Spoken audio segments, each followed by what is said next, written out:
Jak zrobić mączkę ze skorupek jaj? Czym ją zastąpić w diecie alergików? I za które suplementy wapnia zapłacimy najmniej?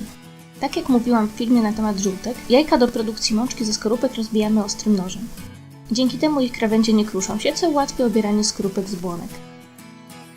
Rozbite skorupki zalewamy zimną wodą i odstawiamy na pół godziny. Dzięki temu będzie nam łatwiej zdjąć błonki pokrywające wnętrze skorupki.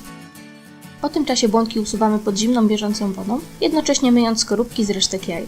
Jeśli zamierzamy zużyć mączkę w ciągu najbliższych kilku dni, możemy pominąć ten etap. Błonki ściągamy po to, by móc przechowywać mączkę przez dłuższy czas. O ile mączka ze zmielonych skorupek jest trwała i możemy ją przechowywać nawet kilka tygodni, to błonki i resztki jaj szybko się psują, sprawiając, że mączka staje się niezdatna do spożycia. Obrane z błonek skorupki pozostawiamy do wysuszenia, a następnie kruszymy i mielimy w młynku do kawy na drobny pył.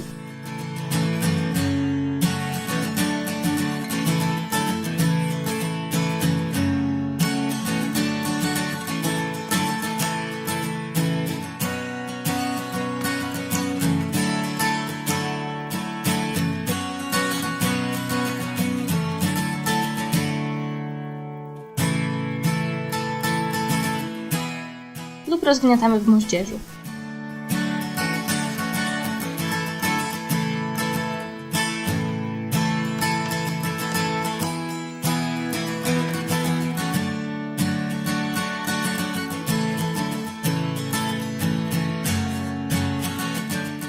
Jeśli mamy pod opieką zwierzę uczulone na kurczaka, możemy przygotować mączkę z jaj innych ptaków, np. przepiórek. Przygotowujemy ją w ten sam sposób.